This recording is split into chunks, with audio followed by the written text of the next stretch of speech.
नुकताच miss world 2023चा किताब कोणी जिंकला आहे? पहा, या प्रश्नाचं योग्य उत्तर आहे ऑप्शन क्रमांक डी, क्रिस्टिना पिस्कोवा ही जी आहे हिने नुकताच मिस वर्ल्ड 2023चा किताब हा जिंकलेला आहे. तर मिस वर्ल्ड स्पर्धा 2023चे आयोजन 9 मार्च 2024 रोजी केलं गेलं होतं. मुंबई येथील जिओ कन्व्हेन्शन सेंटरमध्ये या मिस वर्ल्ड स्पर्धा आयोजित करण्यात आल्या होत्या. मिस वर्ल्ड स्पर्धांचे हे 71वे संस्करण होते. यावेळच्या स्पर्धांमध्ये 112 स्पर्धक सहभागी झाले होते.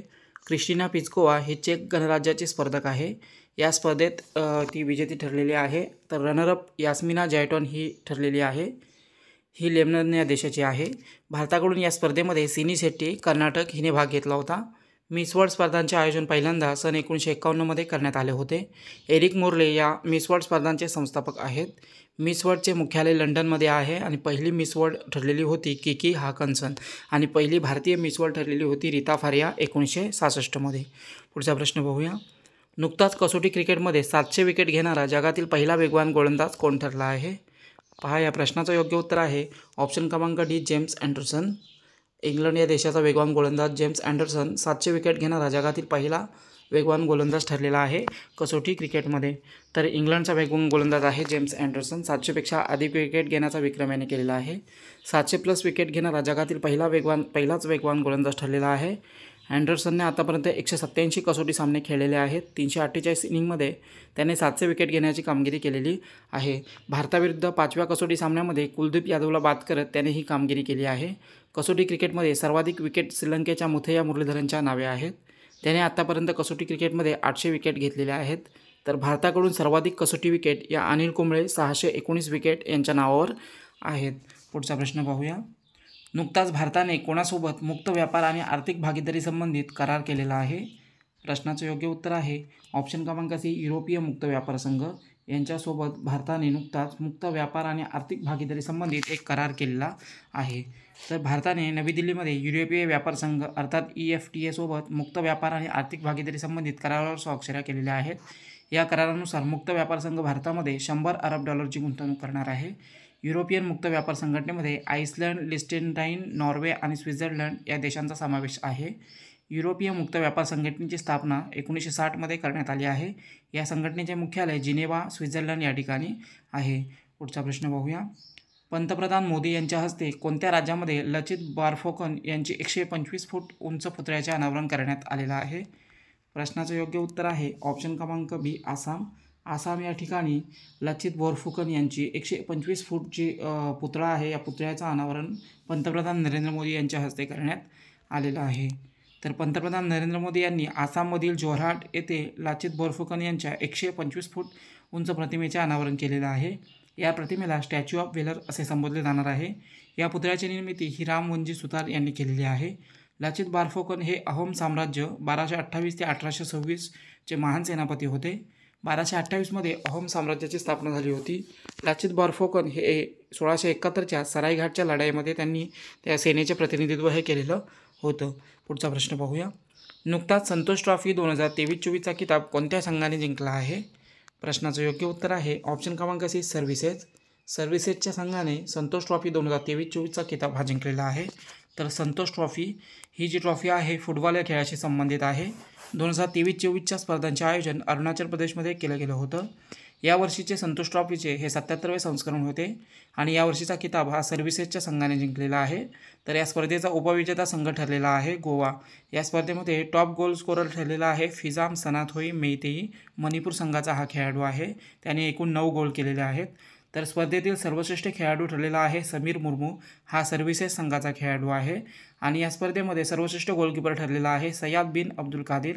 हा देखील सर्व्हिसेस या संघाचा खेळाडू आहे. संतोष ट्रॉफीची सुरुवात सन 1941मध्ये करण्यात आली आहे. अखिल भारतीय फुटबॉल महासंघाकडून या स्पर्धेचे आयोजन केले जाते. या स्पर्धेतील सर्वात यशस्वी संघ आहे पश्चिम बंगाल. या पश्चिम बंगाल संघाने संतोष ट्रॉफीचा 32 वेळा किताब जिंकलेला आहे. पुढचा प्रश्न पाहूया. आंतरराष्ट्रीय सौर आघाडीमध्ये सामील होणारा पनामा हा कितवा देश ठरलेला आहे? प्रश्नाचं योग्य उत्तर आहे ऑप्शन क्रमांक बी, 97वा. पनामा हा 97वा देश ठरलेला आहे. आंतरराष्ट्रीय सौर आघाडी ISA मध्ये सामील होणारा जो देश आहे पनामा हा 97वा देश ठरलेला आहे. पनामा या देशाने नवी दिल्ली येथे संयुक्त सचिव अभिषेक सिंग आणि पनामा देशाचे भारतातील राजदूत यासिल बुर्लो यांच्या दरम्यान एक बैठक झालेली आहे आणि या बैठकीमध्ये ISA अर्थात इंटरनॅशनल सोलर अलायन्समध्ये सामील होण्यासंबंधित दस्तऐवज सुपूर्द केलेले आहेत. पनामा हा मध्य अमेरिकेतील एक देश आहे. आंतरराष्ट्रीय सौर आघाडी जी आहे 2015मध्ये स्थापन झालेली, भारत आणि फ्रान्स या दोघांनी मिळून या संस्थेची स्थापना केलेली आहे, आंतरराष्ट्रीय सौर आघाडी. या संघटनेचे मुख्यालय आहे गुरुग्राम येथे आणि सध्या या आंतरराष्ट्रीय सौर आघाडीचे महानिदेशक आहेत अजय माथुर. तर पनामा हा देश सहभागी झालेला आहे, 97वा देश ठरलेला आहे पनामाची राजधानी आहे पनामा सिटी. चलन आहे US डॉलर आणि तसेच पानामियन बाल्बोआ. तसेच राष्ट्रपती आहेत लॉरेन्शियो कॉर्टिजो. पुढचा प्रश्न पाहूया. साहित्य अकादमीकडून जगातील सर्वात मोठ्या साहित्योत्सवाचे आयोजन कुठे केले जाणार आहे? प्रश्नाचं योग्य उत्तर आहे ऑप्शन क्रमांक A नवी दिल्ली. नवी दिल्ली या ठिकाणी साहित्य अकादमीकडून जगातील सर्वात मोठ्या साहित्योत्सवाचे आयोजन हे केलं जात आहे. तर साहित्य अकादमी जी आहे हिच्या 70 वर्षाच्या वर्षपूर्तीनिमित्त जगातील सर्वात मोठा साहित्य उत्सव साजरा केला जाणार आहे. 11 मार्च ते 16 मार्च दरम्यान या साहित्य उत्सवाचे आयोजन केलं जाणार आहे. प्रसिद्ध उर्दू लेखक आणि गीतकार गुलजार हे या साहित्य उत्सवामध्ये व्याख्यान देणार आहेत. भारताची राष्ट्रीय साहित्य अकादमी ही भारतातील विविध भाषांमधील साहित्य रचनांना प्रोत्साहन देणारी एक संघटना आहे. साहित्य अकादमीची स्थापना 12 मार्च 1954 रोजी करण्यात आली होती. साहित्य अकादमीचे कार्यालय दिल्लीमध्ये रवींद्र भवन या ठिकाणी स्थित आहे आणि सध्या साहित्य अकादमीचे अध्यक्ष आहेत माधव कौशिक. पुढचा प्रश्न पाहूया. नुकताच कोणी ई-किसान उपज निधी प्लॅटफॉर्म सुरू केलेला आहे? या प्रश्नाचं योग्य उत्तर आहे ऑप्शन क्रमांक B पियुष गोयल. पियुष गोयल यांनी ई-किसान उपज निधी हे जे प्लॅटफॉर्म आहे नुकताच सुरू केलेलं आहे. तर केंद्रीय अन्न आणि ग्राहक व्यवहार मंत्री आहेत पियुष गोयल आणि यांनी ई-किसान उपजनिधी प्लॅटफॉर्म लॉन्च केलेला आहे. या सुविधेच्या माध्यमातून शेतकऱ्यांना नोंदणीकृत गोदामांमध्ये ठेवलेल्या उत्पादनांवर कर्ज घेता येणार आहे. यासाठी या प्लॅटफॉर्मच्या माध्यमातून बँकांना कर्ज सुविधा उपलब्ध करून देण्यासाठी जोडण्यात आलेला आहे. वखार विकास आणि नियामक प्राधिकरण यांच्याकडे नोंदणीकृत गोदामांमध्ये शेतकऱ्यांनी ठेवलेल्या त्यांच्या शेतमालावर बँकांकडून 7% दराने कर्जाची सुविधा मिळणार आहे. यासाठी कोणतेही तारण ठेवण्याची आवश्यकता नसणार आहे. पुढचा प्रश्न पाहूया. नुकताच NHPC लिमिटेडचे अध्यक्ष आणि मुख्य कार्यकारी अधिकारी म्हणून कोणाची नियुक्ती करण्यात आली आहे? प्रश्नाचं योग्य उत्तर आहे ऑप्शन क्रमांक A राजेंद्र प्रसाद गोयल यांची NHPC या सार्वजनिक क्षेत्रातील कंपनीचे अध्यक्ष आणि मुख्य कार्यकारी अधिकारी म्हणून नियुक्ती करण्यात आलेली आहे. तर NHPC national hydro power corporation limited Bharat सरकारच्या अखत्यारीतील एक कंपनी आहे. जलविद्युत क्षेत्रातील देशातील सर्वात मोठा सार्वजनिक उपक्रम आहे NHPC. याची स्थापना झालेली आहे 1975मध्ये. मुख्यालय आहे NHPCचं फरीदाबाद हरियाणा या ठिकाणी. पुढचा प्रश्न पाहूया. नुकताच जम्मू काश्मीरमध्ये मवेशी तस्करी रोखण्यासाठी पोलिसांकडून कोणते ऑपरेशन सुरू करण्यात आलं आहे? प्रश्नाचं योग्य उत्तर आहे ऑप्शन क्रमांक A ऑपरेशन कामधेनू. जम्मू काश्मीरमध्ये मवेशी तस्करी रोखण्यासाठी जम्मू काश्मीर पोलिसांकडून हे ऑपरेशन सुरू करण्यात आलेलं आहे, ऑपरेशन कामधेनू. तर मवेशी तस्करीवरती अंकुश लावण्याच्या उद्देशाने जम्मू काश्मीर पोलिसांनी ऑपरेशन कामधेनू सुरू केलेलं आहे. या ऑपरेशनच्या माध्यमातून फक्त तस्कऱ्या हालचाली रोखल्या जाणार नाही आहेत, तर यासारख्या ज्या अनैतिक कामाच्या मागे असणारे जे मास्टर माइंड आहेत यांना देखील या ऑपरेशनच्या माध्यमातून पकडले जाणार आहे. पुढचा प्रश्न पाहूया. नुकताच किसान मित्र कार्यक्रमाचा शुभारंभ कोणत्या राज्यामध्ये करण्यात आला आहे? योग्य उत्तर आहे ऑप्शन क्रमांक C तेलंगणा. तेलंगणा या राज्यामध्ये किसान मित्र कार्यक्रमाचा शुभारंभ करण्यात आलेला आहे. तर किसान मित्र कार्यक्रम तेलंगणा राज्याचे मुख्यमंत्री रेवंत रेड्डी यांनी रायथू नेस्तम म्हणजे किसान मित्र कार्यक्रम राज्यामध्ये सुरू केलेला आहे. या किसान मित्राच्या माध्यमातून शेतकऱ्यांना पिकांच्या निवडीपासून ते अंतिम विक्रीपर्यंत विचारविनिमय करता येणार आहे. त्याचप्रमाणे व्हिडिओ कॉन्फरन्सिंगच्या माध्यमातून शेती वैज्ञानिकांशी बियाणे, खते, पिके यासारख्या मुद्द्यांवर सल्ला देखील घेता येणार आहे. तर तेलंगणा राज्य सरकारने सुरू केलेली योजना आहे किसान मित्र. तेलंगणा स्थापना झालेली आहे 2 जून 2014. राजधानी आहे हैदराबाद. मुख्यमंत्री आहेत रेवंत रेड्डी आणि राज्यपाल आहेत तेलंगणाचे तमिलसाई सौंदरराजन. पुढचा प्रश्न पाहूया. नुकताच भारतीय नौसेनेने कोणते हेलिकॉप्टर आपल्या ताफ्यामध्ये समाविष्ट केलेले आहे? प्रश्नाचं योग्य उत्तर आहे ऑप्शन क्रमांक D INS 334. हे जे हेलिकॉप्टर आहे हे भारतीय नौसेनेने नुकताच आपल्या ताफ्यामध्ये समाविष्ट केलेलं आहे. तर भारतीय नौसेनेच्या ताफ्यामध्ये INS AS 334 हे हेलिकॉप्टर सामील करण्यात आलेलं आहे. INS 334 इंडियन नवल एअर स्क्वाड्रन 334 असा याचा फुल फॉर्म आहे.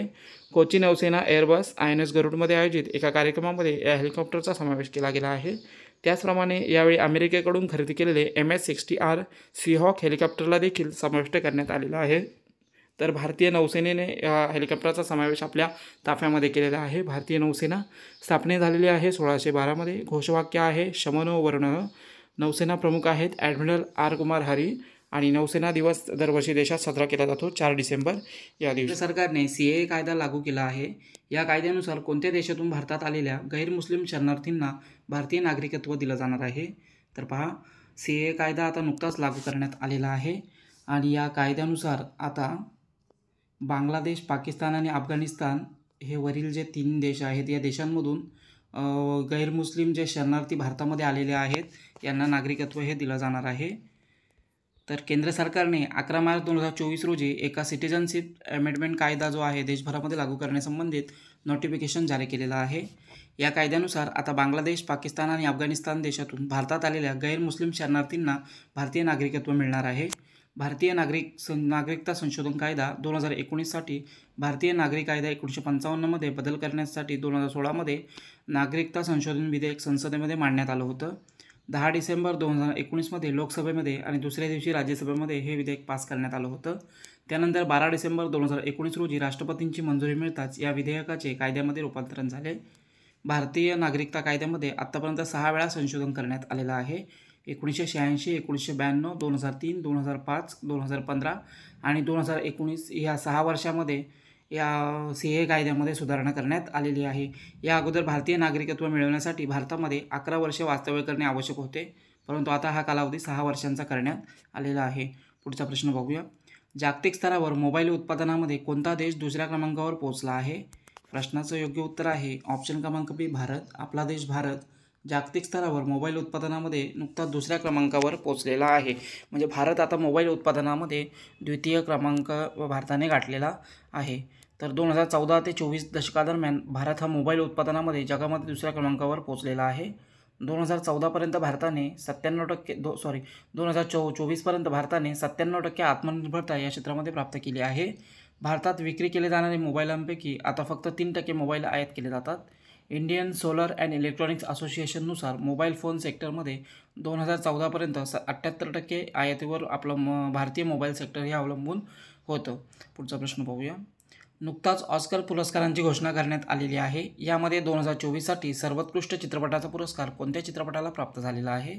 तर या प्रश्नाचं योग्य उत्तर आहे ऑप्शन क्रमांक C, ओपेनहायमर. ओपेनहायमर हा जो चित्रपट आहे या चित्रपटाला जे आहे सर्वश्रेष्ठ चित्रपटाचा पुरस्कार ऑस्कर पुरस्कार हा मिळालेला आहे. तर ऑस्कर पुरस्कार चित्रपटसृष्टीमधील सर्वात प्रतिष्ठित पुरस्कार समजला जातो. ऑस्कर पुरस्काराला अकॅडमी पुरस्कार म्हणून देखील ओळखले जाते. यावेळेच्या ऑस्करचे हे 96वे संस्करण होते. अमेरिकेमध्ये डॉल्बी थिएटर लॉस एंजलस येथे या पुरस्कार वितरणाचा समारोह पार पडलेला आहे. या पुरस्कार वितरण कार्यक्रमाचे आयोजन academy of motion picture and science यांच्याकडून केले जाते. ऑस्कर पुरस्कारांची सुरुवात पहिल्यांदा 16 मे 1929मध्ये करण्यात आली. ऑस्कर पुरस्कारांसाठी नामनिर्देशित केलेली पहिली भारतीय मूव्ही होती सिनेमा मदर इंडिया. त्यानंतर भारताकडून आत्तापर्यंत 55 चित्रपट ऑस्करसाठी पाठवण्यात आलेले आहेत. ऑस्कर पुरस्कार 2024मध्ये भारताकडून अधिकृत एंट्रीसाठी मल्याळम चित्रपट 2018 आहे एव्हरीवन इज अ हिरो. आणि ऑस्कर पुरस्कार 2024 सर्वाधिक नामनिर्देशन 13 नामनिर्देशन मिळालेले होते ओपेनहायमर या चित्रपटाला. आणि ओपेनहायमरने या ऑस्करमध्ये 7 पुरस्कार प्राप्त केलेले आहेत. ओपेनहायमर या चित्रपटाचे दिग्दर्शक आहेत क्रिस्टोफर नोलन. अणुबॉम्बचे जनक रॉबर्ट ओपेनहायमर यांच्या जीवनावर आधारित हा चित्रपट आहे. पुढचा प्रश्न पाहूया. भारतीय पॅराऑलिम्पिक समितीचे अध्यक्ष कोणाला नियुक्त करण्यात आले आहे? प्रश्नाचं योग्य उत्तर आहे ऑप्शन क्रमांक B, देवेंद्र झाझरिया यांना नुकताच भारतीय पॅराऑलिम्पिक समितीचे अध्यक्ष म्हणून नियुक्त करण्यात आलेले आहे. तर देवेंद्र झाझरिया भारतीय पॅराऑलिम्पिकचे नवीन अध्यक्ष असतील. या अगोदरचे भारतीय पॅराऑलिम्पिक समितीचे अध्यक्ष होत्या दीपा मलिक. देवेंद्र झाझरिया यांनी पॅराऑलिम्पिक खेळांमध्ये भारतासाठी 2 सुवर्णपदक जिंकलेले आहेत. पहिला सुवर्ण ऑलिम्पिक पदक 2004मध्ये अथेन्स आणि दुसरे सुवर्णपदक मिळवलेले आहे 2016 रिओ ऑलिम्पिकमध्ये. तर टोकियो पॅराऑलिम्पिक स्पर्धेमध्ये त्यांनी 2020मध्ये रौप्य पदक देखील जिंकलेले आहे. भारतीय ऑलिम्पिक समितीची स्थापना 1992मध्ये करण्यात आली आहे. पुढचा प्रश्न पाहूया. भारतीय अंतराळ संशोधन संस्था अर्थात इस्रोने पुढील चंद्रमोहीम चांद्रयान 4 कधीपर्यंत प्रक्षेपित करणार असल्याची घोषणा केलेली आहे? प्रश्नाचं योग्य उत्तर आहे ऑप्शन क्रमांक B, 2028. 2028पर्यंत इस्रो चंद्रयान मोहीम 4 प्रक्षेपित करणार आहे. तर इस्रो पुढील चंद्रमोहीम चंद्रयान 4 प्रक्षेपण 2028पर्यंत नियोजन केलेलं आहे. इस्रो प्रमुख S. सोमनाथ यांनी नॅशनल स्पेस सायन्स सिम्पोसिझम मध्ये माहिती दिली की भारतीय अंतराळ संशोधन संस्था चंद्रयान 4चे पुढील प्रक्षेपण करण्याच्या तयारीमध्ये आहे. या मिशनमध्ये 5 स्पेसक्राफ्ट मॉड्यूलचा समावेश असून 5 घटक 2 टप्प्यात प्रक्षेपित केले जातील. भारतातील सर्वात वजनदार प्रक्षेपण वाहन आहे LVM-3 प्रोफेशनल डिसेंडर आणि असेंडर मॉड्यूल्स लॉन्च करणार आहे. एकाच मोहिमेसाठी 2 प्रक्षेपण वाहनांचा वापर करणारी इस्रोची ही पहिलीच मोहीम असणार आहे. तर इस्रो भारतीय अंतराळ संशोधन संस्था स्थापना झालेली आहे 15 ऑगस्ट 1969 मध्ये. मुख्यालय आहे इस्रोचे बंगळुरू येथे आणि अध्यक्ष आहेत सध्या इस्रोचे S सोमनाथ. पुढचा प्रश्न पाहूया. 5वे जलशक्ती अभियान कॅच द रेन 2024 ही मोहीम कोणी सुरू केली आहे? प्रश्नाचं योग्य उत्तर आहे ऑप्शन क्रमांक A गजेंद्र सिंग शेखावत जे आहेत यांनी या 5व्या जलशक्ती अभियानाला सुरुवात केलेली आहे. कॅच द रेन 2024 ही मोहीम या अंतर्गत यांनी सुरू केलेली आहे. केंद्रीय जलशक्ती मंत्रालयाचे मंत्री आहेत गजेंद्र सिंग शेखावत आणि यांनी 5वे जलशक्ती अभियान कॅच द रेन 2024 मोहीम सुरू केलेली आहे. ही मोहीम नारी शक्ती से जलशक्ती या संकल्पनेखाली सुरू करण्यात आलेली आहे. ही मोहीम 30 नोव्हेंबर 2024पर्यंत राबविण्यात येणार आहे. नारी शक्ती आणि जलस्रोतांचे शाश्वत व्यवस्थापन यांच्यात शक्तिशाली संबंध प्रस्थापित करणे हे याचे मुख्य उद्दिष्ट आहे. या मोहिमेत जलसंधारण आणि पावसाचे पाणी साठविणे, जिओ टॅगिंग आणि स्रोत जे आहेत यांची यादी समाविष्ट आहे. केंद्रीय मंत्री गजेंद्र सिंग शेखावत यांच्या हस्ते जलशक्ती अभियान 2019 ते 2023 आणि जलजीवन मिशनचे 101 वॉटर चॅम्पियन्स या 2 पुस्तकांचेही या कार्यक्रमादरम्यान जे लोकार्पण आहे करण्यात आलेलं आहे. पुढचा प्रश्न पाहूया. देशात कोणती कंपनी फॉर्म्युला 1 इंधनाची निर्मिती करणार असल्याची घोषणा केलेली आहे? तर पहा, फॉर्म्युला 1 इंधनाची निर्मिती करणार आहे ऑप्शन क्रमांक B IOC इंडियन ऑइल कॉर्पोरेशनची कंपनी आहे. या कंपनीमार्फत फॉर्म्युला 1 इंधनाची निर्मिती करण्यात येणार आहे. तर भारतातील प्रमुख तेल कंपनी आहे इंडियन ऑइल कॉर्पोरेशन.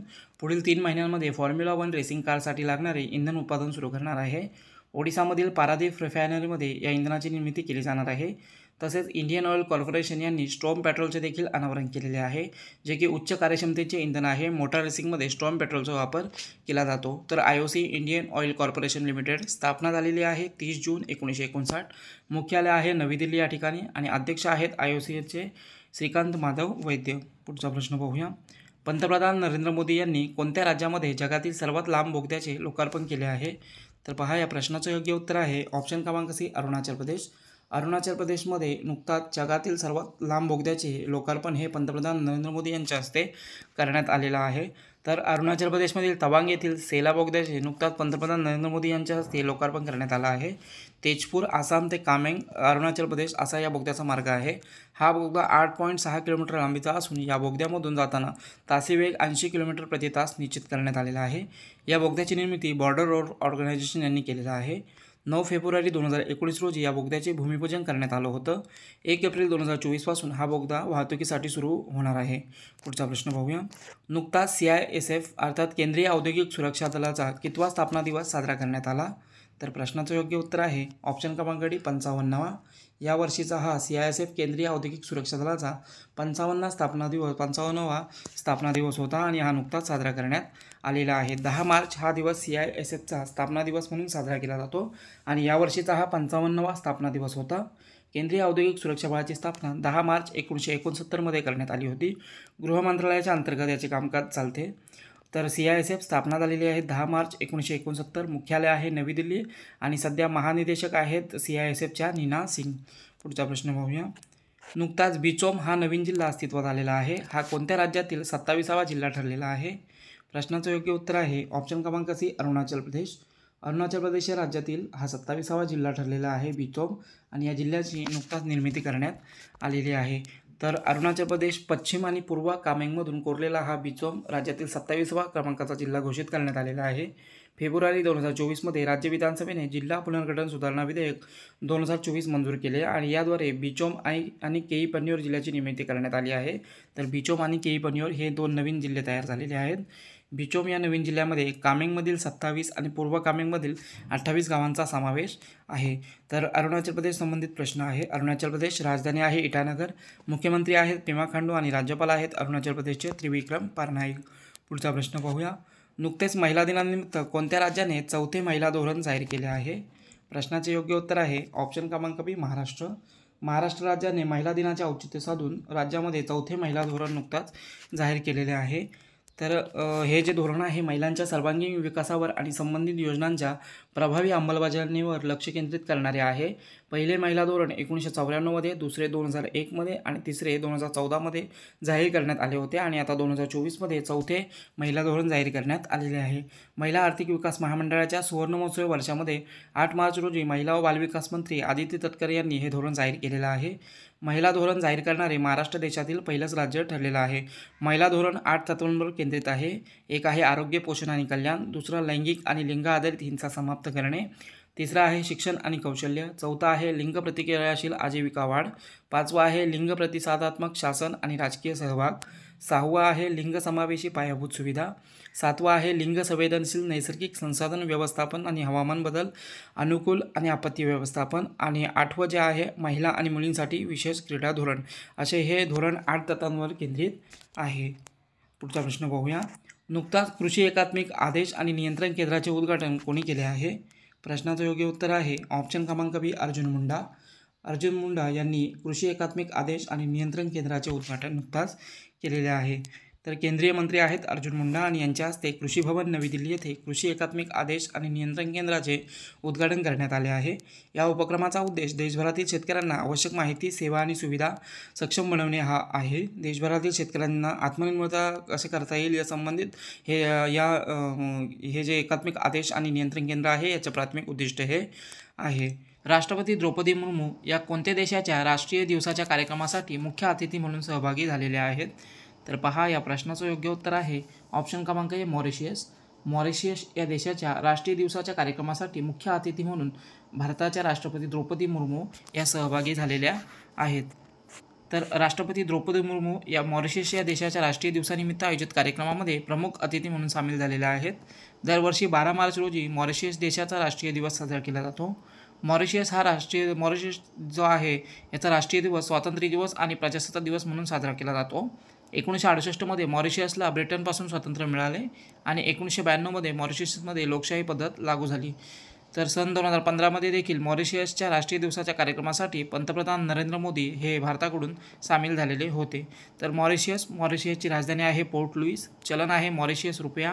पंतप्रधान आहेत मॉरिशियसचे प्रवीण जगन्नाथ आणि राष्ट्रपती आहेत मॉरिशियसचे पृथ्वीराज सिंह रूपन. पुढचा प्रश्न पाहूया. आसामचे मुख्यमंत्री हेमंत बिस्वा शर्मा यांनी कोणत्या ठिकाणी 50 मेगावॉट सौर ऊर्जा प्रकल्पाचे उद्घाटन केले आहे? तर पहा, या प्रश्नाचं योग्य उत्तर आहे ऑप्शन क्रमांक बी, सोनितपूर. आसाममधील सोनितपूर या ठिकाणी मुख्यमंत्री हेमंत बिस्वा शर्मा यांनी 50 मेगावॉट सौर ऊर्जा प्रकल्पाचे उद्घाटन नुकताच केलेले आहे. तर आसामचे मुख्यमंत्री हेमंत बिस्वा शर्मा सोनितपूर जिल्ह्यामध्ये 50 मेगावॉट क्षमतेच्या सौर ऊर्जा प्रकल्पाचे भूमिपूजन यांनी केलेले आहे. एजेव्हियन ग्रीन एनर्जी लिमिटेड या सार्वजनिक क्षेत्रातील कंपनीकडून हा प्रकल्प विकसित केला जात आहे. या योजनेसाठी 291 करोड रुपयांची गुंतवणूक करण्यात आलेली आहे आणि या प्रकल्पाच्या माध्यमातून पहिल्या वर्षी 101 मिलियन युनिट ग्रीन एनर्जी उत्पादन करण्यात येणार आहे. 25 वर्षामध्ये या प्रकल्पाच्या माध्यमातून सुमारे 2319 मिलियन युनिट वीज निर्मितीची अपेक्षा आहे. पुढचा प्रश्न बघूया. एअरपोर्ट काउन्सिल इंटरनॅशनलच्या सेवा गुणवत्ता पुरस्कारांमध्ये आशियाई प्रशांत क्षेत्रातील सर्वश्रेष्ठ विमानतळ कोणते ठरले आहे? प्रश्नाचं योग्य उत्तर आहे ऑप्शन क्रमांक सी, इंदिरा गांधी आंतरराष्ट्रीय विमानतळ. हे जे आहे नवी दिल्लीमधील हे एअरपोर्ट काउन्सिल इंटरनॅशनलच्या सेवा गुणवत्ता पुरस्कारामध्ये आशिया प्रशांत क्षेत्रातील सर्वश्रेष्ठ विमानतळ ठरले आहे. तर दिल्लीमधील इंदिरा गांधी आंतरराष्ट्रीय विमानतळाला सलग 6व्यांदा आशिया प्रशांत क्षेत्रातील 2023 या वर्षाकरता ACIASQच्या सर्वश्रेष्ठ विमानतळाचा पुरस्कार मिळालेला आहे. 4 करोड वार्षिक प्रवासी क्षमतेच्या श्रेणीमध्ये हा पुरस्कार प्राप्त झालेला आहे. तर GMR हैदराबाद आंतरराष्ट्रीय विमानतळाला 1.5 ते 2.5 करोड प्रवासी वार्षिक श्रेणीमध्ये आशिया प्रशांत क्षेत्रातील 2023 उत्कृष्ट विमानतळ निवडलं गेलं आहे. तर ACIचा full form airports council international हवाई उद्योगातील एक संघटन आहे. स्थापना झालेली आहे 1991 मुख्यालय आहे क्युबेक, कॅनडा येथे आणि या संघटनेशी जगभरातील 2000 विमानतळ संलग्न आहेत. पुढचा प्रश्न बघूया. जगातील सर्वात मोठा शस्त्रास्त्र आयातक देश कोणता ठरला आहे? तर पहा प्रश्न काय आहे. जगातील सर्वात मोठा शस्त्रास्त्र म्हणजे हत्यारं आयात करणारा देश कोणता ठरलेला आहे? तर हा देश ठरलेला आहे आपला देश भारत हा सर्वाधिक शस्त्रास्त्र आयात करणारा देश ठरलेला आहे. तर Stockholm International Peace Research Institute अर्थात सिपरी यांच्या अनुसार भारत हा जगातील सर्वाधिक हत्यार आयात करणारा देश ठरला आहे. मागील 5 वर्षाच्या कालावधीमध्ये भारताने सर्वाधिक हत्यार खरेदी केलेली आहे. मागील 5 वर्षामध्ये ही हत्यार खरेदी 4.7% वाढलेली आहे. 2019 ते 23 या कालावधीमध्ये सौदी अरब हा दुसऱ्या क्रमांकाचा सर्वात मोठा हत्यार आयातक देश आहे, तर कतार हा देश तिसऱ्या क्रमांकाचा हत्यारे आयात करणारा देश आहे. जपान या देशाची देखील हत्यारांची आयात 155% वाढलेली आहे, तर चीनची हत्यार आयात ही 44% घटलेली आहे. तर पाकिस्तान या यादीनुसार 5व्या क्रमांकाचा हत्यार आयातक देश आहे.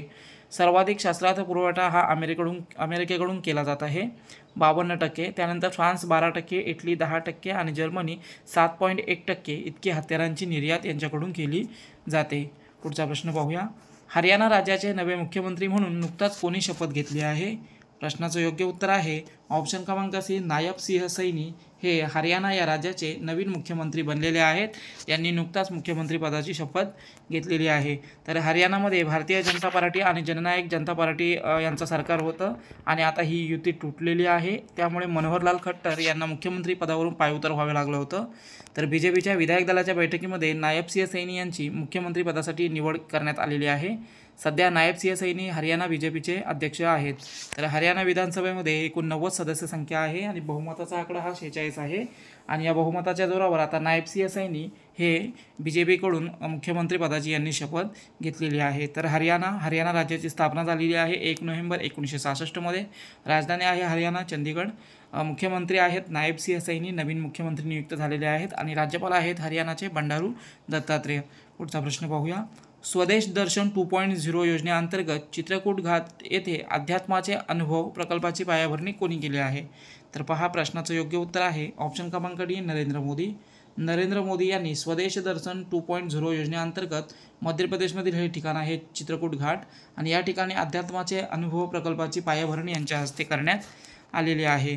तर चित्रकूट घाट येथे पंतप्रधान नरेंद्र मोदी यांनी अध्यात्माचे अनुभव या प्रकल्पाची पायाभरणी केलेली आहे. स्वदेश दर्शन 2.0 हा योजनेचा एक भाग आहे आणि अभ्यागतांसाठी आध्यात्मिक अनुभव वाढवणे हा या जे अध्यात्माचे अनुभव हे जे प्रकल्प आहे प्रकल्पामागील उद्देश आहे. पुढचा प्रश्न पाहूया. नुकताच महात्मा बुद्ध कृषी आणि तंत्रज्ञान विश्वविद्यालयाची पायाभरणी कोठे करण्यात आली आहे? प्रश्नाचं योग्य उत्तर आहे ऑप्शन क्रमांक ए, कुशीनगर. उत्तर प्रदेशमधील कुशीनगर या ठिकाणी नुकताच महात्मा बुद्ध कृषी आणि तंत्रज्ञान विश्वविद्यालयाची पायाभरणीही करण्यात आलेली आहे. तर मुख्यमंत्री योगी आदित्यनाथ यांनी उत्तर प्रदेशमधील कुशीनगर येथे महात्मा बौद्ध कृषी आणि तंत्रज्ञान विद्यापीठाची पायाभरणी केलेली आहे. हे विद्यापीठ 390 एकरमध्ये बांधण्यात येणार आहे. यासाठी 750 कोटी रुपये इतका खर्च करण्यात येणार आहे. तर उत्तर प्रदेशमधील कुशीनगर हे जे ठिकाण आहे हे गौतम बुद्ध यांचे महापरिनिर्वाण ज्या ठिकाणी झाले हे तेच कुशीनगर हे ठिकाण आहे. पुढचा प्रश्न पाहूया. नुकताच पाकिस्तानचे 14वे राष्ट्रपती म्हणून कोणी शपथ घेतली आहे? तर या प्रश्नाचं योग्य उत्तर आहे ऑप्शन क्रमांक बी, आसिफ अली झरदारी. हे जे आहेत पाकिस्तानचे 14वे राष्ट्रपती बनलेले आहेत आणि यांनी नुकताच आपल्या पदाची शपथ ही घेतलेली आहे. तर आसिफ अली झरदारी राष्ट्रपती पदाची शपथ घेतलेली आहे. पाकिस्तानचे 14वे राष्ट्रपती बनलेले आहेत. तसेच राष्ट्रपती पदाची त्यांची ही दुसरी टर्म आहे.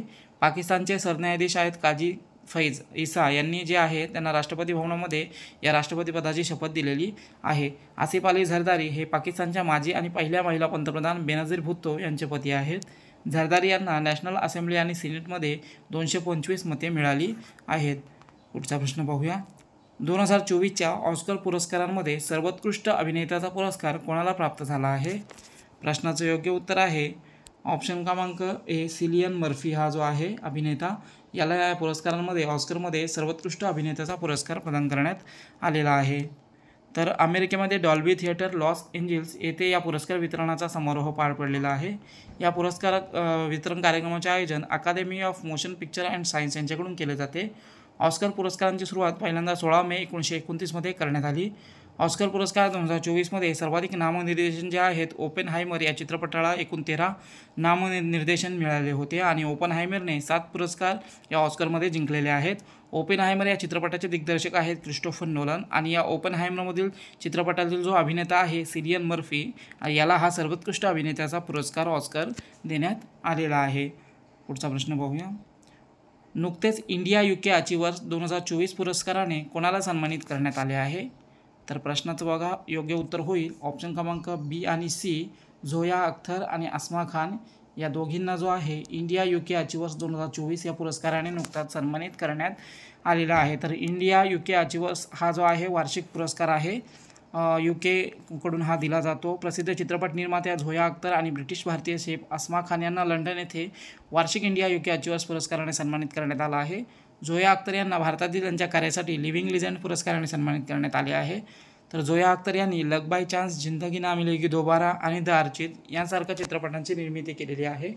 ब्रिटिश भारतीय शेफ आहेत अस्मा खान, यांना देखील लंडनमधील महिला संचालित दार्जिलिंग एक्सप्रेस रेस्टॉरंटच्या त्या शेफ आहेत आणि यांना देखील हा पुरस्कार प्रदान करण्यात आलेला आहे. तर हा पुरस्कार कोणाकडून दिला जातो तर UK मधील राष्ट्रीय भारतीय विद्यार्थी आणि माजी विद्यार्थी संघ आहे आणि यांच्यातर्फे 2023मध्ये या पुरस्कारांची सुरुवात केली गेली आहे. भारतातील ब्रिटिश काउन्सिल आणि UK सरकारच्या व्यापार विभागाचा देखील या उपक्रमामध्ये सहभाग हा आहे. पुढचा प्रश्न पाहूया. केंद्रीय मंत्री नारायण राणे यांनी नुकताच कोणत्या राज्यामध्ये MSME तंत्रज्ञान केंद्राची पायाभरणी केलेली आहे? या प्रश्नाचं योग्य उत्तर आहे ऑप्शन क्रमांक C, महाराष्ट्र.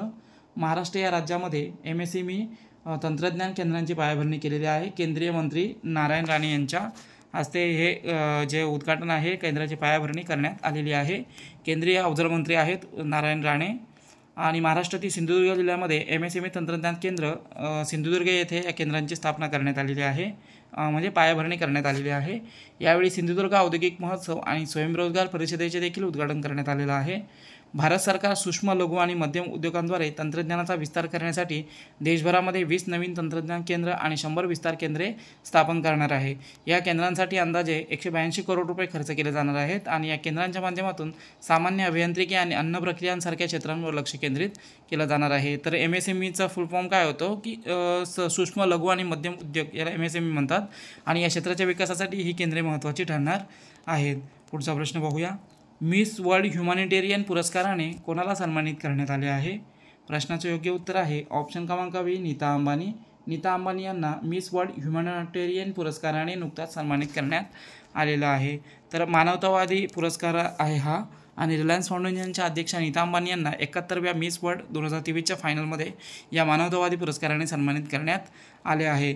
तर ब्युटी विश्व पर्पज ह्युमॅनिटेरियम असं या अवॉर्डचं नामकरण आहे आणि हा अवॉर्ड नीता अंबानी यांना देण्यात आलेला आहे. पंतप्रधान नरेंद्र मोदी यांनी देशातील किती रेल्वे स्टेशनवर वन स्टेशन वन प्रोडक्ट स्टॉलचे उद्घाटन केले आहे? प्रश्नाचं योग्य उत्तर आहे ऑप्शन क्रमांक D, 205. 205 रेल्वे स्टेशनांवर वन स्टेशन वन प्रोडक्ट हे जे स्टॉल आहेत हे पंतप्रधान मोदी यांनी या स्टॉलचे उद्घाटन केलेले आहे. तर देशामधील 205 रेल्वे स्टेशनांवर आता वन स्टेशन वन प्रोडक्ट स्टॉलचे उद्घाटन जे आहे केलं गेलेलं आहे. हे स्टॉल सुरू झालेले आहेत. वन स्टेशन वन प्रोडक्ट ही भारतीय रेल्वेची एक मोहीम आहे. वोकल फॉर लोकलला प्रोत्साहन देण्यासाठी वन स्टेशन वन प्रोडक्ट ही संकल्पना राबविण्यात येत आहे. यामुळे स्थानिक लोकांना देशभरामध्ये स्वदेशी उत्पादने विक्री करता येणार आहेत. या योजनेचा पायलट प्रोजेक्ट 25 मार्च 2022 रोजी सुरू करण्यात आला होता आणि आता या योजनेच्या माध्यमातून 205 रेल्वे स्टेशनवर याची सुरुवात करण्यात आलेली आहे. तसेच या दरम्यान मोदी यांनी नवीन 10 वंदे भारत एक्सप्रेसना देखील हिरवा कंदील दाखवलेला आहे. तसेच डिंडिगुल, इरोड, तिरुची आणि पलक्कड रेल्वे स्टेशनांवर जनऔषधी केंद्रांचे देखील उद्घाटन करण्यात आलेलं आहे. तसेच चेन्नई सेंट्रलमध्ये त्यांनी एक रेल्वे कोच रेस्टॉरंटचे देखील उद्घाटन केलेले आहे. पुढचा प्रश्न पाहूया. इरास्मस पुरस्कार 2024 नुकताच कोणाला प्रदान करण्यात आला आहे? तर पहा, इरास्मस पुरस्कार 2024 हा जो आहे हा नुकताच अमिताभ घोष यांना प्रदान करण्यात आलेला आहे. ज्ञानपीठ पुरस्कार विजेते आहेत अमिताभ घोष. इंग्रजीमधील पहिले लेखक आहेत ज्यांना ज्ञानपीठ पुरस्कार मिळालेला होता. अकल्पनीय की कल्पना या त्यांच्या रचनेसाठी त्यांना हा इरास्मस पुरस्कार देण्यात आलेला आहे. अमिताभ घोष हे जन्माने बंगाली आहेत. सन 2018मध्ये त्यांना साहित्यातील सर्वोच्च ज्ञानपीठ पुरस्कार इंग्रजी साहित्यासाठी प्रदान करण्यात आला होता. हा 54वा ज्ञानपीठ पुरस्कार होता. तसेच सन 1989मध्ये द शॅडो लाईन्स या इंग्रजी साहित्यासाठी साहित्य अकादमी पुरस्कार देखील त्यांना प्राप्त झालेला आहे. इरास्मस पुरस्काराची सुरुवात 1958मध्ये करण्यात आली आहे.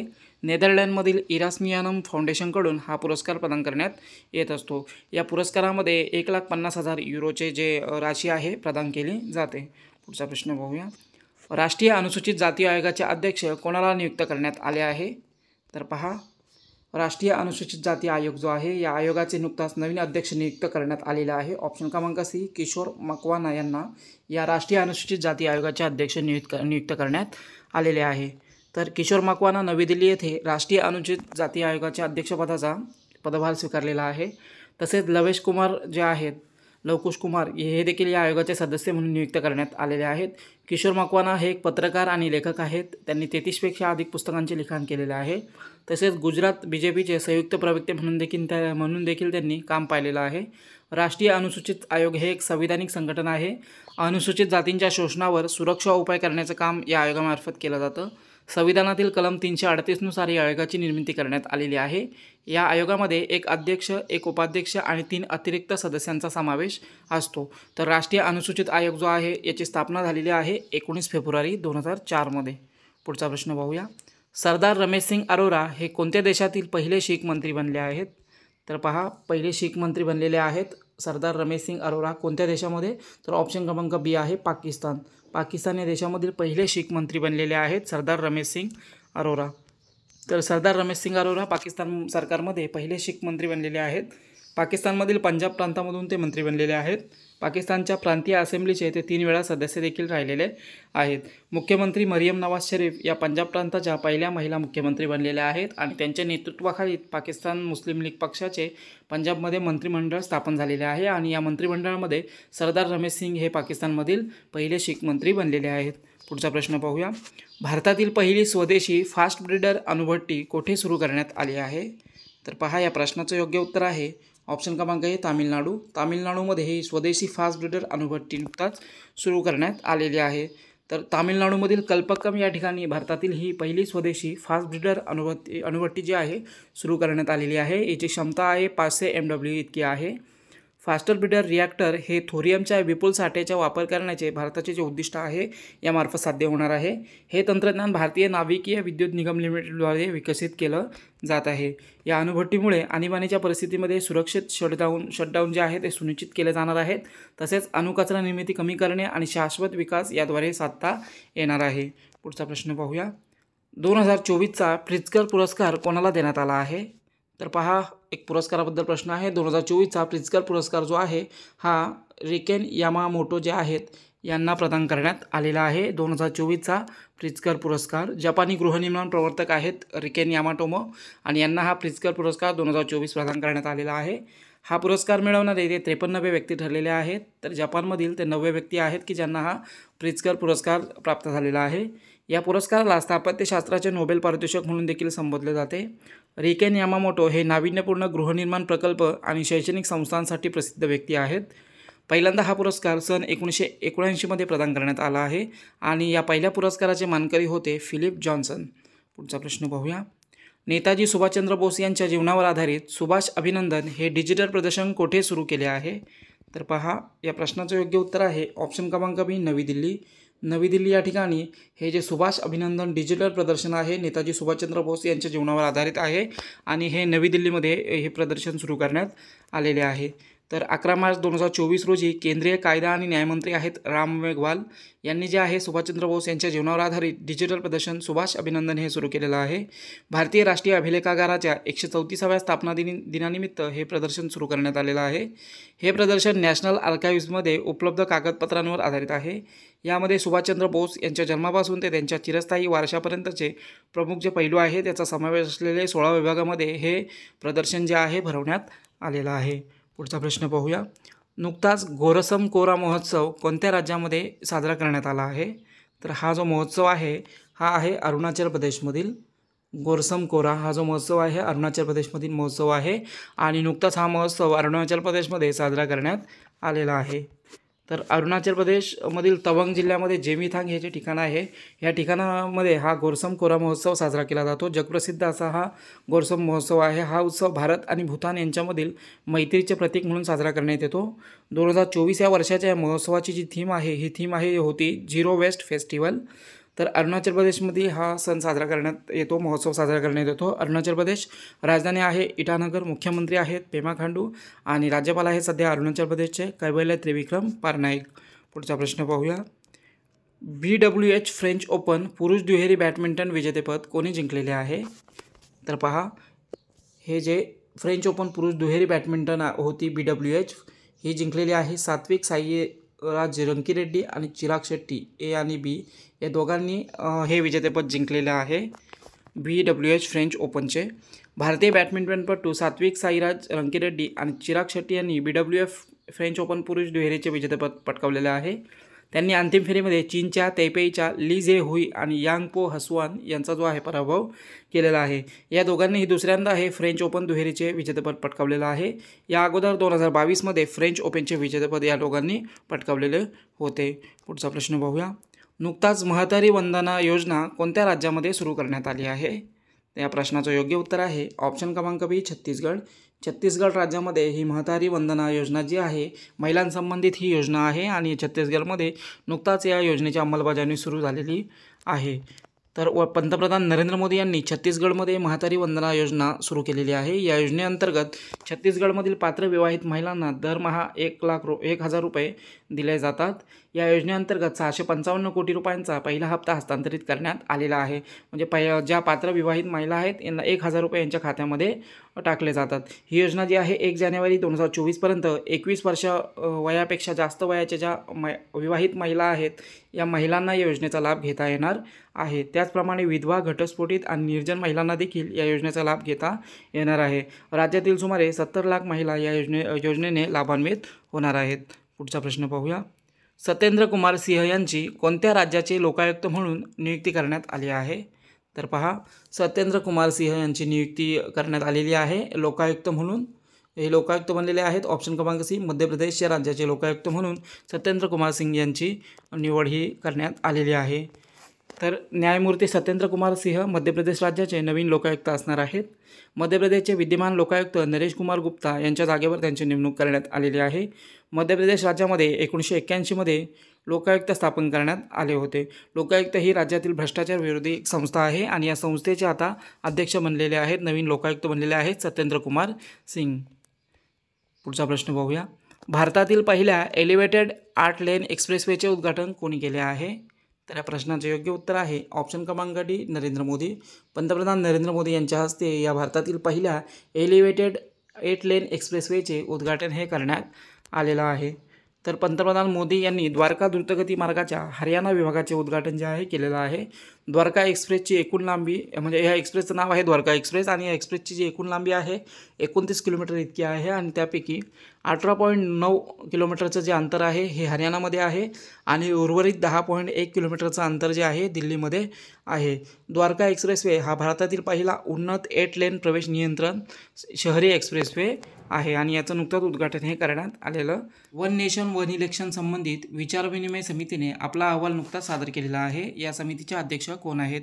तर पहा, प्रश्नाचं योग्य उत्तर आहे ऑप्शन क्रमांक सी रामनाथ कोविंद. माजी राष्ट्रपती रामनाथ कोविंद हे या समितीचे अध्यक्ष आहेत. वन नेशन वन इलेक्शन संबंधित विचारविनिमय समिती स्थापन करण्यात आली होती आणि याने आपला नुकताच अहवाल जो आहे सादर केलेला आहे. तर वन नेशन वन इलेक्शन संबंधित विचारविनिमय समितीने आपला अहवाल राष्ट्रपती द्रौपदी मुर्मू यांच्याकडे सुपूर्द केलेला आहे. या समितीने सादर केलेला अहवाल 18,626 पानांचा आहे. या समितीचे अध्यक्ष माजी राष्ट्रपती रामनाथ कोविंद आहेत. 2 सप्टेंबर 2023 रोजी ही समिती तयार करण्यात आली होती. या समितीचा अहवाल तयार होण्यासाठी 191 दिवसांचा कालावधी लागलेला आहे. तर या अहवालामध्ये एक देश एक निवडणूक या विषयावर 47 राजकीय पक्षांपैकी 32 पक्षांनी याच्या बाजूने मत मांडलेले आहे, तर 15 पक्षांनी याच्या विरुद्ध मत मांडलेले आहे. या समितीमध्ये अध्यक्षांसह अमित शहा केंद्रीय गृहमंत्री, अधीर रंजन चौधरी लोकसभा विरोधी पक्षनेते, गुलाम नबी आझाद माजी राज्यसभा सदस्य, सुभाष कश्यप माजी लोकसभा सचिव, हरीश साळवे वरिष्ठ वकील, संजय कोठारी माजी CVC आणि NK सिंग जे की 15व्या वित्त आयोगाचे माजी अध्यक्ष होते, हे या समितीमध्ये समावेश यांचा आहे. पुढचा प्रश्न पाहूया. जगातील पहिला AI सॉफ्टवेअर इंजिनियर डेव्हिन कोणत्या कंपनीने विकसित केला आहे? तर पहा, artificial intelligence software engineer Devin नावाचा जो AI सॉफ्टवेअर इंजिनियर आहे हा विकसित केलेला आहे. ऑप्शन क्रमांक डी कॉग्निशन या कंपनीने हा विकसित केलेला आहे AI सॉफ्टवेअर इंजिनियर. तर अमेरिकन कंपनी कॉग्निशनने डेव्हिन नावाचा एक नवीन AI चॅटबॉट सुरू केलेला आहे. जगातील हा पहिलाच अशा प्रकारचा AI सॉफ्टवेअर इंजिनियर आहे. या हा जो डेव्हिन आहे एंड टू एंड ॲप्स बनवण्यासाठी देखील सक्षम आहे. तसेच जटिल इंजिनिअरिंग कार्यामध्ये योजना बनवण्यासाठी डिझाईन करण्यात आलेला आहे. तर AI संबंधित पाहिलं तर भारताने 10,000 GPU सुपर कॉम्प्युटरची निर्मिती करणार आहेत AI विकासासाठी. त्याचप्रमाणे IIT आणि रिलायन्स इन्फोकॉमने मिळून हनुमान नावाचे एक चॅटबॉट AI मॉडेल बनवलेलं आहे. तसेच जगातील पहिली AI सेवी बनवण्यात आली होती आणि तिचं नाव आहे मिका. पुढचा प्रश्न पाहूया. नुकताच निवडणूक आयुक्त म्हणून कोणाची नियुक्ती करण्यात आलेली आहे? तर पहा, नुकताच 2 निवडणूक आयुक्तांची नेमणूक करण्यात आलेली आहे. ऑप्शन क्रमांक ज्ञानेश कुमार आणि सुखविंदर संधू. ऑप्शन क्रमांक बी, डी याचं योग्य उत्तर होईल बी आणि सी. ज्ञानेश कुमार आणि सुखविंदर संधू यांची जे आहे नुकताच निवडणूक आयुक्त म्हणून नियुक्ती करण्यात आलेली आहे. तर पंतप्रधान मोदींच्या अध्यक्षतेखाली पॅनलने माजी IAS अधिकारी ज्ञानेश कुमार आणि सुखविंदर संधू यांना निवडणूक आयुक्त म्हणून निवडलेला आहे. मुख्य निवडणूक आयुक्त आणि निवडणूक आयुक्त निवडीमध्ये पंतप्रधान अध्यक्ष या समितीचे असतात. त्यानंतर लोकसभेतील विरोधी पक्षनेते आणि पंतप्रधानांकडून निवडलेला एक कॅबिनेट मंत्री यांचा समावेश या निवडणुकीच्या जी समिती असते या समितीमध्ये यांचा समावेश असतो. तर सुखविंदर सिंग संधू हे उत्तराखंडचे माजी मुख्य सचिव आणि NHAIचे अध्यक्ष म्हणून त्यांनी काम पाहिलेलं आहे. तर ज्ञानेश कुमार 1988 तुकडीचे केरळ केडरचे IAS अधिकारी आहेत. त्यांच्या अगोदर अनुपचंद्र पांडे आणि अरुण गोयल हे निवडणूक आयुक्त होते. निवडणूक आयोगामध्ये एक मुख्य निवडणूक आयुक्त असतो आणि 2 निवडणूक आयुक्त यांचा समावेश निवडणूक आयोगामध्ये असतो. तर सध्या जे मुख्य निवडणूक आयुक्त आहेत ते आहेत राजीव कुमार. तर हे जे निवडणूक आयोग आहे याची स्थापना झालेली आहे 324-329 कलमनुसार निवडणूक आयोग स्थापन केलं जातं. तर निवडणूक आयोगाची स्थापना झालेली आहे 25 जानेवारी 1950 आणि हा 25 जानेवारी जो दिवस आहे हा देशामध्ये राष्ट्रीय मतदार दिवस म्हणून देखील साजरा केला जातो. पुढचा प्रश्न पाहूया. लिंग असमानता सूचकांक 2022 नुकताच जाहीर करण्यात आला आहे. यामध्ये भारत कितव्या स्थानी आहे? तर पहा, या प्रश्नाचं योग्य उत्तर आहे ऑप्शन क्रमांक सी 108. भारत या क्रमवारीमध्ये 108व्या क्रमांकावर आहे. लिंग असमानता सूचकांक यामध्ये भारत 108व्या क्रमांकावर आहे. तर संयुक्त राष्ट्र विकास कार्यक्रम UNDPने मानव विकास रिपोर्ट 2023-24 तयार केलेला आहे आणि यामध्ये लिंग असमानता सूचकांक 2022 जाहीर करण्यात आलेला आहे. या सूचकांक जो आहे या सूचकांकामध्ये 193 देशांमध्ये भारत 108व्या क्रमांकावर आहे आणि भारताचा स्कोर हा 0.437 इतका आहे. 2021च्या तुलनेमध्ये भारताच्या क्रमवारीमध्ये यावेळी 14 क्रमांकाची सुधारणा दिसून आलेली आहे. तर 2014मध्ये भारताची रँक जी आहे 127वी होती आणि आता ही रँकिंग 108व्या क्रमांकावर आलेली आहे. तर लैंगिक असमानता सूचकांक 2022मध्ये जे आघाडीचे देश आहेत त्यामध्ये डेन्मार्क, नॉर्वे, स्वित्झर्लंड, स्वीडन आणि नेदरलंड या देशांचा समावेश आहे. पुढचा प्रश्न पाहूया. महाराष्ट्रातील अहमदनगरचे नाव बदलण्याचा प्रस्ताव पास करण्यात आलेला आहे. तर आता अहमदनगरचं नवीन नाव काय असणार आहे? तर पहा, प्रश्नाचं योग्य उत्तर आहे ऑप्शन क्रमांक बी अहिल्यानगर. अहमदनगरचं नाव जे आहे आता यापुढे अहिल्यानगर असणार आहे आणि या प्रस्तावाला नुकताच केंद्रीय राज्य कॅबिनेट मंत्रिमंडळाने मंजुरीही दिलेली आहे. तर पहा, महाराष्ट्र शासनाने नुकताच झालेल्या कॅबिनेट बैठकीमध्ये अहमदनगरचे नाव बदलून अहिल्यानगर करण्याच्या प्रस्तावाला मंजुरी दिलेली आहे. आता अहमदनगरला अहिल्यानगर नावाने संबोधलं जाईल. अहिल्याबाई होळकर यांच्या नावावरून हे नामकरण करण्यात आलं आहे. 18व्या शतकातील महिला शासक होत्या. या अगोदर 2022मध्ये महाराष्ट्र शासनाने औरंगाबाद आणि उस्मानाबाद यांची नावे बदलून क्रमशः संभाजीनगर आणि धाराशिव असे केलेलं आहे. तसेच मुंबई उपनगरीय रेल्वेमध्ये 8 रेल्वे स्टेशनांची नावे बदलण्यासाठी देखील कॅबिनेटने सैद्धांतिक मंजुरीही दिलेली आहे आणि या रेल्वे स्टेशनांच्या नावांमध्ये केंद्र सरकारच्या अंतिम मंजुरीनंतर बदल हे होणार आहेत. तर यामध्ये बघा कोणते कोणते रेल्वे स्टेशन समावेश आहे यांचा. तर करी रोड याचं नाव आता लालबाग स्टेशन, सँडहर्स्ट रोड डोंगरी स्टेशन, मरीन लाईन्सचं मुंबादेवी स्टेशन करण्यात येणार, चर्नी रोडचे गिरगाव स्टेशन, कॉटन ग्रीनचे काळा चौकी स्टेशन, डॉकयार्डचे माझगाव स्टेशन, किंग सर्कलचे तीर्थकर फार्शुनाथ स्टेशन आणि मुंबई सेंट्रलचे जे नाव आहे नाना जगन्नाथ शंकरचे स्टेशन असं जे आहे करण्यात येणार आहे आणि याच्यासाठी केंद्र सरकारच्या अंतिम मंजुरीसाठी हा अहवाल पाठवण्यात आलेला आहे. पुढचा प्रश्न पाहूया. भारत शक्ती सैन्य अभ्यास कुठे आयोजित करण्यात आला आहे? प्रश्नाचं योग्य उत्तर आहे ऑप्शन क्रमांक बी राजस्थान. राजस्थानमधील पोखरण या ठिकाणी हा भारत शक्ती सैन्य अभ्यास आयोजित करण्यात आलेला आहे. तर राजस्थानमधील पोखरणमध्ये 12 मार्च 2024 रोजी हा अभ्यास आयोजित करण्यात आला होता. एकीकृत त्रिसेवा अभ्यास आहे हा. स्वदेशी निर्मित संरक्षण साहित्य शस्त्रास्त्रांच्या शक्तीचे जे प्रदर्शन आहे या सैन्य अभ्यासाद्वारे करण्यात आलेला आहे. हा सैन्य अभ्यास देशामध्ये आयोजित करण्यात आलेला आत्तापर्यंतचा सर्वात मोठा सैन्य अभ्यास होता आणि या अभ्यासाचं नेतृत्व जे आहे भारतीय भूदलामार्फत करण्यात आलेलं आहे. पुढचा प्रश्न पाहूया. नुकताच पंतप्रधान मोदी यांनी उद्घाटन केलेले पुनर्निर्मित कोचरब आश्रम कोणत्या राज्याशी संबंधित आहे? तर पहा, पंतप्रधान मोदी यांनी नुकताच उद्घाटन केलेलं आहे पुनर्निर्मित केलेलं जे कोचरब आश्रम आहे याचं उद्घाटन केलेलं आहे आणि हा जो आश्रम आहे कोचरब आश्रम हा गुजरात या राज्याशी संबंधित आश्रम आहे आणि याचं नुकताच जे आहे उद्घाटन करण्यात आलेलं आहे. पंतप्रधान मोदी यांनी गुजरातमधील साबरमती येथे कोचरब आश्रमाचे उद्घाटन केलेलं आहे. पुनर्निर्मित केलेला हा आश्रम आहे. याचं आता उद्घाटन करण्यात आलेलं आहे. यावेळी गांधी आश्रमाच्या स्मारकाच्या मास्टर प्लॅनचे देखील लोकार्पण करण्यात आलेलं आहे. 12 मार्च या दिवशी हे लोकार्पण करण्यात आलं आहे, कारण याच दिवशी महात्मा गांधी यांनी दांडी यात्रेला सुरुवात केली होती. कोचरब हा जो आश्रम आहे 1915मध्ये दक्षिण आफ्रिकेतून भारतात आल्यानंतर महात्मा गांधी यांनी स्थापन केलेला पहिलाच आश्रम होता आणि या आश्रमाला सत्याग्रह आश्रम म्हणून देखील संबोधले जाते. पुढचा प्रश्न पाहूया.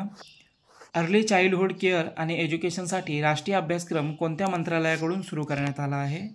प्रश्नाचं योग्य उत्तर आहे ऑप्शन क्रमांक बी, महिला आणि बालविकास मंत्रालयाकडून अर्ली चाइल्डहुड केअर आणि एज्युकेशनसाठी राष्ट्रीय अभ्यासक्रम नुकताच सुरू करण्यात आलेला आहे. तर काय आहे या अभ्यासक्रमामध्ये? तर केंद्र सरकारच्या महिला आणि बालविकास मंत्रालयाच्या माध्यमातून हा जो अभ्यासक्रम आहे जाहीर करण्यात आलेला आहे. अर्ली चाइल्डहुड केअर आणि एज्युकेशन 2024. 3 ते 6 वयोगटातील मुलांसाठी हा अभ्यासक्रम आहे. सक्षमता आधारित धडे योजना उपक्रमांना प्राधान्य देण्यासाठी अंगणवाडी केंद्रांमधील शिक्षणाची गुणवत्ता सुधारावी यासाठी हा अभ्यासक्रम तयार करण्यात आलेला आहे. या अंतर्गत राष्ट्रीय अभ्यासक्रमामध्ये शारीरिक, मोटार, संज्ञानात्मक, भाषा आणि साक्षरता, सामाजिक, भावनिक, सांस्कृतिक, सौंदर्यविषयक तसेच सकारात्मक सवय या सर्व क्षेत्रांचा या अभ्यासक्रमामध्ये समावेश करण्यात आलेला आहे. पुढचा प्रश्न पाहूया. उत्तर भारतातील पहिले सरकारी होमिओपॅथी महाविद्यालय कोठे स्थापन करण्यात येणार आहे? प्रश्नाचं योग्य उत्तर आहे ऑप्शन क्रमांक 1, कठुआ. जम्मू काश्मीरमधील कठुआ या ठिकाणी जे आहे उत्तर भारतामधील पहिले सरकारी होमिओपॅथी महाविद्यालय स्थापन करण्यात येणार आहे. तर डॉक्टर जितेंद्र सिंग केंद्रीय राज्यमंत्री आहेत. जम्मू आणि काश्मीरमधील कठुआ जिल्ह्यातील जसरोटा भागामध्ये उत्तर भारतातील पहिले सरकारी होमिओपॅथिक महाविद्यालय स्थापन करण्याची यांनी घोषणा केलेली आहे. केंद्र सरकारकडून या महाविद्यालयासाठी 80 कोटी रुपयांचा निधी देण्यात आलेला आहे. एकूण 8 एकर परिसरामध्ये हे महाविद्यालय उभे राहणार आहे. या होमिओपॅथिक महाविद्यालयामध्ये रुग्णालय, संकुल, महाविद्यालयीन सुविधा तसेच प्रशासकीय ब्लॉक आणि पुरुष व महिलांसाठी स्वतंत्र वसतिगृहे या ज्या महाविद्यालयामध्ये आहे याचा समावेश करण्यात येणार आहे. पुढचा प्रश्न पाहूया. नुकताच 2.4 TBPS क्षमतेच्या भारतातील सर्वात वेगवान आणि स्वदेशी IPMPLS राउटरचे अनावरण कोणाच्या हस्ते करण्यात आलं आहे? प्रश्नाचं योग्य उत्तर आहे ऑप्शन क्रमांक बी, अश्विनी वैष्णव. रेल्वे मंत्री आणि IT मंत्री आहेत अश्विनी वैष्णव आणि यांच्या हस्ते 2.4 TBPS क्षमतेच्या भारतातील सर्वात वेगवान आणि स्वदेशी IPMPLS राउटर जे आहे याचं अनावरण हे करण्यात आलेलं आहे. तर केंद्रीय माहिती तंत्रज्ञान आणि रेल्वे मंत्री अश्विनी वैष्णव यांनी बंगळुरू या ठिकाणी 2.4 TBPS क्षमतेचे देशातील सर्वात वेगवान IPMPLS राउटरचे अनावरण केलेलं आहे. हे राउटर देशातील सर्वात वेगवान आणि स्वदेशी डिझाईन केलेलं आहे. सरकारच्या दूरसंचार विभाग, CDOT आणि निवेटी यांच्या सहकार्याने हे विकसित करण्यात आलेलं आहे. रेल्वे, दळणवळण, नेटवर्क, पॉवर ग्रीड, दूरसंचार आणि टेलिव्हिजन तसेच मीडिया यासारख्या अनेक क्षेत्रांच्या वाढीसाठी या राउटरचा उपयोग हा होणार आहे. पुढचा प्रश्न पाहूया. नुकताच बहुराष्ट्रीय नौदल सराव कटलास एक्सप्रेस 2024 कोणत्या देशामध्ये आयोजित केला गेला होता? प्रश्नाचं योग्य उत्तर आहे ऑप्शन क्रमांक सी, सेशल्स. सेशल्स हा जो देश आहे या देशामध्ये हा बहुराष्ट्रीय नौदल सराव आहे कटलास एक्सप्रेस 2024 आयोजित करण्यात आला होता. तर पहा, पोर्ट विक्टोरिया सेशल्स या ठिकाणी बहुराष्ट्रीय सराव कटलास 24 हा प्रमुख सागरी सराव पार पडलेला आहे. हा सराव अभ्यास US आफ्रिका कमांडद्वारे आयोजित केलेला आणि नेव्हल फोर्सेस युरोप आफ्रिका यांच्याद्वारे आयोजित केलेला सागरी सैन्य अभ्यास आहे. या सैन्यामध्ये 16 देश सहभागी झाले होते. भारतीय नौदलाने देखील यामध्ये सहभाग हा घेतलेला होता. तसेच यामध्ये सैन्य अभ्यासामध्ये भारतीय जहाज INS तीरने सहभाग घेतलेला होता. या जहाजाचे नेतृत्व वरिष्ठ अधिकारी प्रथम प्रशिक्षण पथक कॅप्टन अंशुल किशोर यांनी केलेलं आहे. 2019 पासून भारत या सैन्य अभ्यासामध्ये सहभागी होत आहे. पुढचा प्रश्न पाहूया. नुकताच कोणत्या मॉरिशस विद्यापीठाने खालीलपैकी कोणत्या भारतीय व्यक्तीला मानद डॉक्टरेट पदवी प्रदान केली आहे? तर पहा, प्रश्न काय आहे की मॉरिशसमधील विद्यापीठाने कोणत्या भारतीय व्यक्तीला मानद डॉक्टरेट पदवी प्रदान केलेली आहे? तर पहा, प्रश्नाचं योग्य उत्तर होईल ऑप्शन क्रमांक ए, द्रौपदी मुर्मू. राष्ट्रपती द्रौपदी मुर्मू यांना मॉरिशसच्या विद्यापीठाने जे आहे मानद डॉक्टरेट पदवी प्रदान केलेली आहे. तर मॉरिशस देशाचा जो राष्ट्रीय कार्यक्रम होता या कार्यक्रमाच्या प्रमुख अतिथी होत्या राष्ट्रपती द्रौपदी मुर्मू आणि त्यासाठी या 3 दिवसीय मॉरिशस दौऱ्यावर होत्या. या दरम्यान मॉरिशस विद्यापीठाने त्यांना मानद डॉक्टरेट पदवीने सन्मानित केलेलं आहे. भारत आणि मॉरिशस देशाच्या मजबूत संबंधांमधील त्यांचे योगदान लक्षात घेता त्यांना हा जो पुरस्कार आहे किंवा ही पदवी जी आहे देण्यात आलेली आहे. मॉरिशस विद्यापीठाने डॉक्टर ऑफ सिव्हिल लॉ ही जी मानद पदवी आहे ही राष्ट्रपती द्रौपदी मुर्मू यांना प्रदान केलेली आहे. तर कोणत्या राज्य सरकारकडून जम्मू काश्मीरमध्ये 2.5 एकर जमिनीची खरेदी केली जाणार आहे? प्रश्नाचं योग्य उत्तर आहे ऑप्शन क्रमांक बी, महाराष्ट्र. महाराष्ट्र राज्य सरकार जम्मू काश्मीरमध्ये 2.5 एकर जमिनीची खरेदी करणार आहे. तर महाराष्ट्र सरकारद्वारे केंद्रशासित प्रदेश जम्मू आणि काश्मीरमध्ये 2.5 एकर जमिनी खरेदी करण्यासाठी मंजुरी मिळालेली आहे. सरकार श्रीनगरमधील मध्य काश्मीर भागातील बडगाम येथे जमीन खरेदी करणार आहे आणि या जमिनीवर महाराष्ट्र भवनाची निर्मिती केली जाणार आहे. या महाराष्ट्र भवनाच्या माध्यमातून राज्यातून जम्मू काश्मीरमध्ये येणाऱ्या पर्यटकांसाठी तसेच अधिकाऱ्यांसाठी राहण्याची आणि बाकी सुविधा या पुरवल्या जाणार आहेत. तर महाराष्ट्र राज्य हे जम्मू काश्मीरमध्ये जमीन खरेदी करणारे देशातील पहिलंच राज्य ठरणार आहे. पुढचा प्रश्न पाहूया. मिशन पामतेलच्या माध्यमातून पहिल्या पामतेल प्रोसेसिंग मिलचे उद्घाटन कोणत्या राज्यात करण्यात आले आहे? तर पहा, पामतेल प्रोसेसिंग मिलचे उद्घाटन करण्यात आलेलं आहे मिशन पामतेलच्या माध्यमातून. ऑप्शन क्रमांक डी अरुणाचल प्रदेश या राज्यामध्ये या पामतेल प्रोसेसिंग मिलचे उद्घाटन नुकतंच करण्यात आलेलं आहे. तर पंतप्रधान मोदी यांनी मिशन पामतेल मोहिमेच्या अंतर्गत पहिल्या पामतेल प्रोसेसिंग मिलचे उद्घाटन अरुणाचल प्रदेशमध्ये केलेलं आहे. भारत सध्या खाद्यतेलाचा आयातक देश आहे. एकूण तेलाच्या 57% खाद्यतेल हे भारत बाहेरील देशामधून आयात करतो. पामतेल हा एक खाद्य वनस्पती तेल आहे जे की ताड झाडाच्या फळापासून तयार केले जाते. सध्या पामतेलाचा सर्वात मोठा उत्पादक देश हा इंडोनेशिया आहे आणि त्यानंतर मलेशिया, थायलंड आणि नायजेरिया यांचा अनुक्रमे क्रमांक लागतो. पुढचा प्रश्न पाहूया. नुकताच जागतिक ग्राहक अधिकार दिवस कोणत्या दिवशी साजरा करण्यात आला? प्रश्नाचं योग्य उत्तर आहे ऑप्शन क्रमांक बी 15 मार्च. 15 मार्च या दिवशी जागतिक ग्राहक अधिकार दिवस साजरा करण्यात आला. दरवर्षी हा दिवस 15 मार्च रोजी साजरा करण्यात येतो. ग्राहकांच्या अधिकारांचे संरक्षण करणे आणि ग्राहकांच्या हक्कांसंबंधी जागरूकता वाढविण्यासाठी जगभरामध्ये हा 15 मार्च दिवस जागतिक ग्राहक अधिकार दिवस म्हणून साजरा करण्यात येतो. या दिवसाची सुरुवात अमेरिकेचे माजी राष्ट्रपती जॉन एफ केनेडी यांनी केली होती. 15 मार्च 1962 रोजी केनेडी यांनी अमेरिकी काँग्रेसमध्ये ग्राहकांच्या अधिकारांसंबंधित भाषण दिलेलं होतं. या 2024 या वर्षाची ग्राहक अधिकार दिवसाची थीम आहे ग्राहकांसाठी निष्पक्ष आणि जबाबदार AI. तसेच जागतिक ग्राहक दिन जो आहे हा 24 डिसेंबर रोजी साजरा केला जातो. पुढचा प्रश्न पाहूया. फिलिस्तीन किंवा पॅलेस्टाईन देशाचे नवे पंतप्रधान कोण बनले आहेत? तर पहा, प्रश्नाचं योग्य उत्तर आहे ऑप्शन क्रमांक सी मोहम्मद मुस्तफा हे जे आहेत हे फिलिस्तीन या देशाचे नवे पंतप्रधान बनलेले आहेत.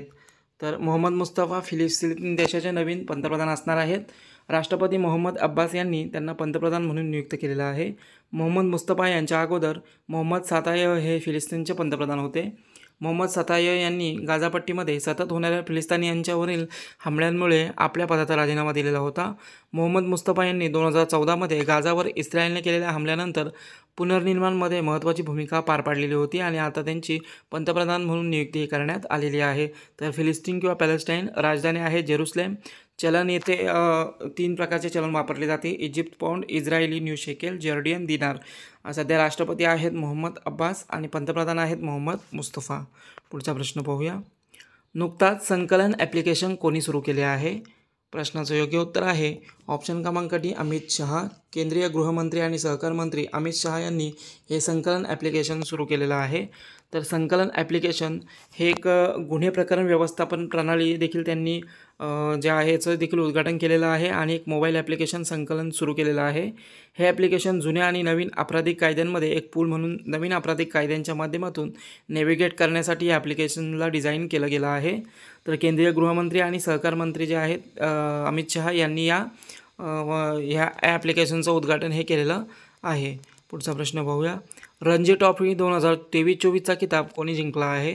तर पहा, रणजी ट्रॉफी जी आहे 2023-24चा किताब जिंकलेला आहे ऑप्शन क्रमांक डी मुंबईच्या संघाने.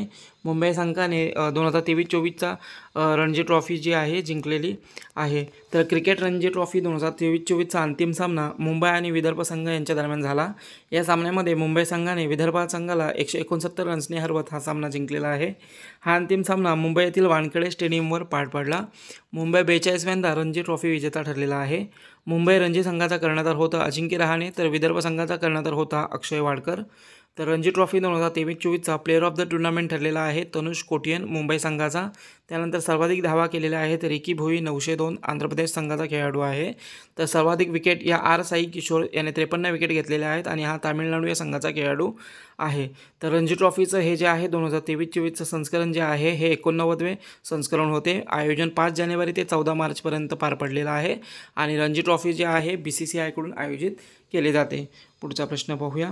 भारतातील पहिल्या ऑटोमोबाईल इन प्लांट रेल्वे सायडिंग प्रकल्प कोणत्या राज्यामध्ये सुरू करण्यात आला आहे? तर पहा या प्रश्नाचं योग्य उत्तर आहे ऑप्शन क्रमांक डी गुजरात. गुजरात राज्यामध्ये पहिल्या ऑटोमोबाईल इनप्लांट रेल्वे सायडिंग प्रकल्पाची सुरुवात ही करण्यात आलेली आहे. तर पंतप्रधान मोदी यांनी गुजरातमधील मेहसाणा जिल्ह्यामधील हंसलपूर येथील मारुती सुझुकी इंडियाच्या प्लांटमध्ये भारतातील पहिल्या ऑटोमोबाईल इनप्लांट रेल्वे सायडिंग प्रकल्पाचे उद्घाटन केलेलं आहे. मारुती सुझुकी आणि गुजरात रेल्वे इन्फ्रास्ट्रक्चर डेव्हलपमेंट जी राईड यांचा संयुक्त उपक्रम आहे हा. मारुती सुझुकीच्या मालकीची उपकंपनी Suzuki motor Gujarat private limited येथे हा प्रकल्प सुरू करण्यात आलेला आहे. लॉजिस्टिकमधील कार्बन फूटप्रिंट कमी करणे, जीवाश्म इंधनांचा वापर कमी करणे आणि रस्त्यावरील गर्दी कमी करणे हा या इनप्लांट सायडिंग प्रोजेक्टचे उद्दिष्ट आहे. पुढचा प्रश्न पाहूया. जगातील सर्वात शक्तिशाली रॉकेट स्टारशिप कोणी विकसित केला आहे? प्रश्नाचं योग्य उत्तर आहे ऑप्शन क्रमांक बी स्पेसएक्स. स्पेसएक्स या अंतराळ संशोधन संस्थेने स्टारशिपची जे आहे जगात सर्वात शक्तिशाली रॉकेट विकसित केलेला आहे. स्पेसएक्स ही एलॉन मस्क यांची कंपनी आहे.